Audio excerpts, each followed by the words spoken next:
Welcome to the fourth grade production of The Baker's Neighbor. A play is a story that can be performed for an audience.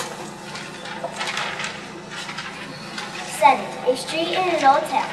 Manuel's Bakery is at right. There is an outdoor counter with shelves for display of pastries in front of the bakery.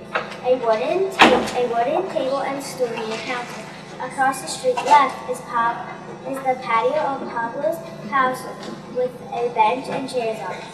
At the rear of the stage, there's a flowering tree with a circular seat around the trunk.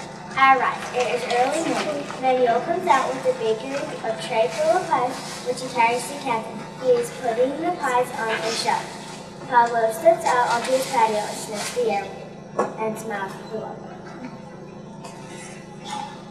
Good morning, Baker Manuel. Your pies smell especially delicious this morning. How many did you bake last night, Sonia? What did you, Pablo? You never bite any. You just smell them. Every day you stand there and you're knocking with the fragrance of my pastries. It's amazing there's any flavor left when my customers come to buy. But it makes me happy to smell your pastries. You are the best baker in town. Everyone says so. Well, why don't you buy a pie or a cake and then take it home? Then you can smell it all you want.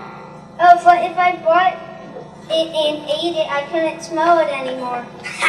Snorting in disgust. When he finishes setting out the pie, he goes back into the bakery with an empty tray. Pablo crosses to the counter and inhales deeply, closing his eyes in delight. Manuel returns with a tray of cakes, cash box, and he pushes Pablo away from the counter. Hey, take your nose away from there! I can't sell those pies if you sniff them all over! Pablo saunters back to his patio. Manuel pushes his tray of cakes on the counter, then he carries the cash box to the table and sits down.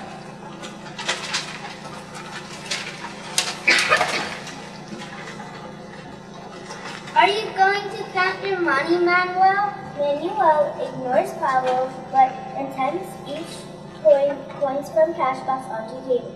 Pablo then sits in a chair and watches Manuel with an amused smile.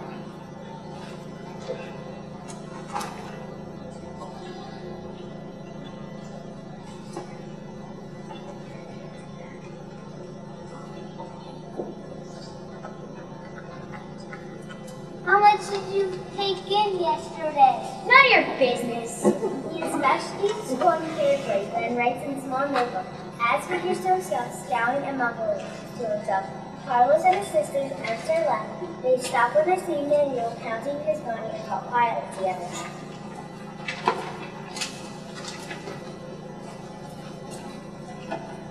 Gracious, what a lot of money!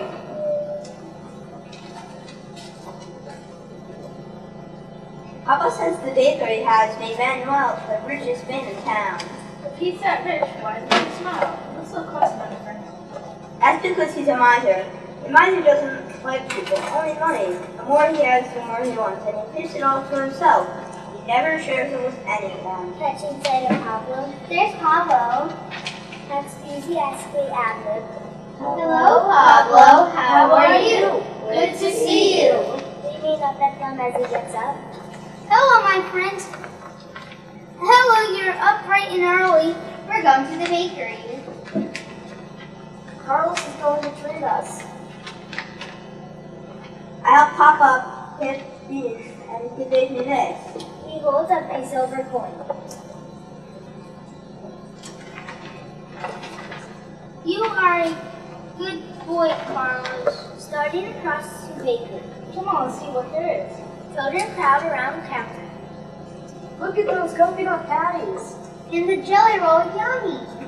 Carlos, why don't you buy a pie of cream quarters so you can each have a piece? I don't know. I thought it was the cake. Impatiently. Well, young fellow, what do you want? Keep your fingers off that pie. I didn't touch it.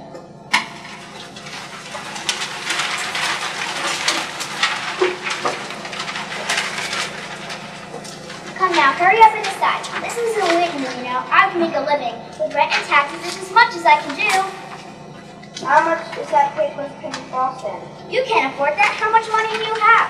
Carlos holds out his hand to show him. Not enough. That cake costs 3 times what you can pay. What can I buy with my money? I want something for all of us. You can have 4 tapioca tarts, and I'll give away that price. He hands tarts to Carlos. Here you are. Now, take your tarts over to Pablo and let him smell them. He put Carlos's plate with the others on the table. He sits down and makes entry in his notebook. Carlos passes out tarts to his sisters as they cross to the patio, offering tarts to Pablo. Have a bite? No, thank you, Carlos. You earned it. You eat it. Pablo, why did my mom say we should let you smell our tarts? Oh, he's annoyed because every morning I stand here and enjoy the smell of his freshly baked pies and cakes when they are right out of the oven. What a franchise it. What a fragrance it is, as if the bakery has burst into bloom. If you could be a beautiful smell, Pablo, instead of a band, would you like to be a beautiful bakery smell? Laughing. Well, that's a new one on me. If I were a smell instead of a man, of all the comical ideas. Explaining. It's a game we play among ourselves. We ask each other what we like to be. What color, what sight, what sound? What sound would you like to be, Pablo, if you weren't a person? This minute? Any minute. Let me think. Suddenly he slaps his knee. I have it! If I were a sound instead of a man, I choose to be a song. A happy little song in children's hearts. Or turning up in a voice whistle like this. He whistles a merry tune. What sound do you think Manuel would like to be? That's easy. He'd like to be the sound of gold pieces jingling in his own pocket. I'm going to ask him. She goes to the table where Manuel is putting his money back in the cash box. Manuel, may I ask you a question? Scowling. What is it? If you were a sound instead of a baker, what sound in the whole wide world would you choose to be? Well, all the idiotic nonsense, get out of here and stop bothering me. I have better things to do than answer stupid questions. Isabel returns to the patio and Pablo goes second. It has taken you a long time to count your money, Manuel. Sneering. Please excuse our 15-second intermission as we change the cast of characters. It wouldn't take you long to count yours. That's right. I don't care much for money. You're too lazy to earn it. Good-naturedly. Oh, I work, but I'd rather sit in the sun and take advantage of all the small everyday pleasures that life has to offer. Like smelling my pastries, I suppose. Without charge. Shrugging, the air is free. It's not as free as you think. What do you mean? I'm going to make you pay for all the pastry smells I've supplied for you for many years. Smiling into sleep. You can't mean that. But I do. You stand outside my bakery every day and smell my pies and cakes. To my mind, that's the same as taking them without paying for them. You're no better than a thief, Pablo Perez. Hardly.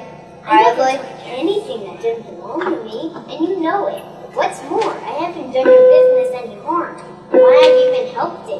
People often stop when they see me standing here and going to buy something. Children giggle and then begin to taunt Manuel as he run around him sniffing. I smell raisins. I smell spice. How much does it cost to smell the flour in your apron? Next smell your cat.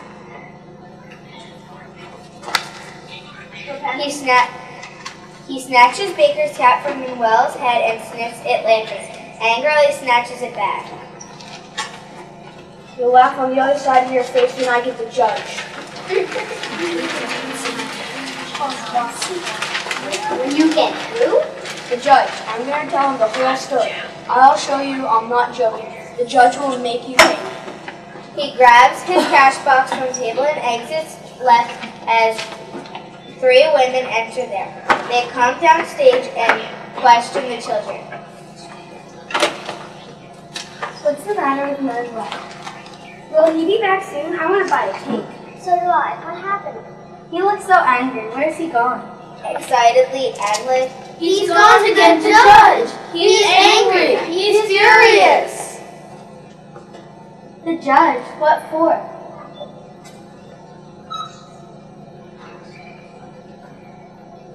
He says Pablo will have to pay for smelling his cakes and pies.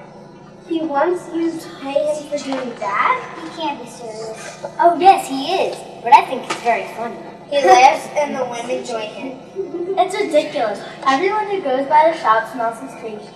Is he going to take everyone in town to court? They are all in gales of laughter. Then Manuel returns with Judge, followed by several villagers to Judge. There he is. Points to Pablo. There's the thief. Calm yourself, Manuel. It has not been proved that Pablo is the thief. First, he must have a fair trial. He sits down at a table and motions for 2 chairs to be placed facing him. Villagers and 3 women gather under tree and patio. With children, they whisper and talk together as they see them.